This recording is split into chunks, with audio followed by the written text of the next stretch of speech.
So how do you decide on a deal? This is another big question that I get all the time. You run numbers different than a long-term rental. So this has probably evolved for you since your first deal. But how do you, when you're targeting deals now, what are you looking for? So for me, I can do a real quick glance at one right away. And actually, we were just talking about this on the way to Lowe's a little bit ago. I was talking with my daughter and my wife, and just kind of, because a new property popped up. And as soon as I actually heard about it before it actually hit the market, I had some friends tell me it was coming, and most of my deals that I purchased were off-market deals. But then after I heard about it, I had already looked at it.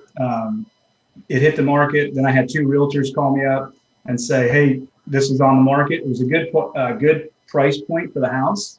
But what I do immediately is, I don't know if you've ever heard of the 1% rule.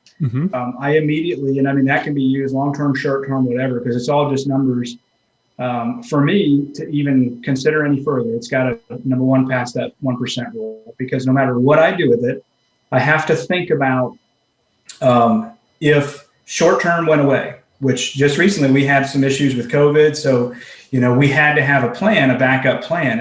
And luckily I'm pretty creative. So, I looked at what the governor put out, and I was able to adjust our business strategy to where we could target the people that could stay. Because we didn't have to shut down completely. We just had to limit who we had. But for that 1% rule. So that house that just popped up, hit the market, $109,000, great price in here. I guarantee it's not going to last. It probably won't even last today. It'll probably be off the market today.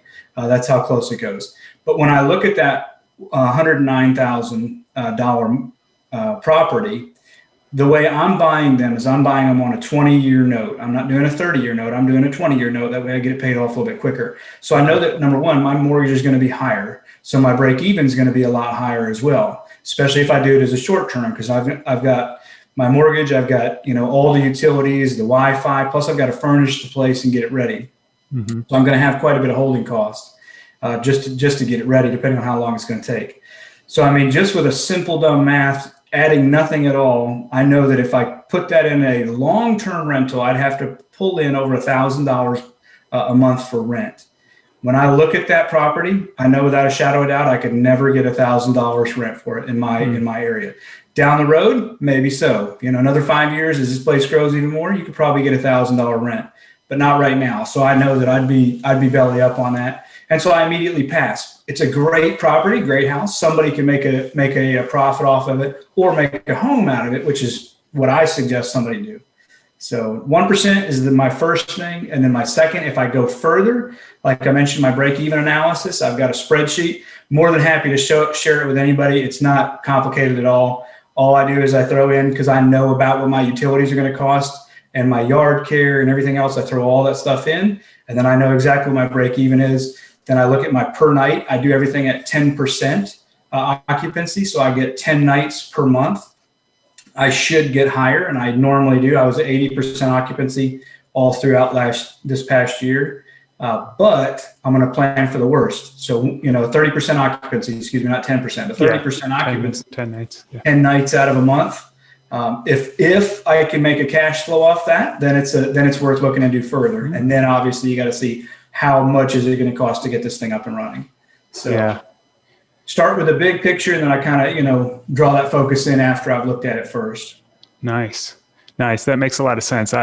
So just for those who are listening that aren't familiar with the 1% rule, I think Bigger Pockets really is who popularized this, but basically it's whatever you're buying the property for, the gross amount that you're buying it for, the property should rent for gross, whatever 1% of that is. So $100,000 property rents for $1,000 a month. And so a lot of people use that as a rule of thumb to know, okay, this is a sustainable property and it's going to do okay. It's a very general rule, but it's good that, I think a lot of people who get in the vacation rental space, and we saw this with the COVID shutdowns, they ignore that because the numbers can be just so alluring, especially on luxury Airbnbs that rent for $1,000 or more a night.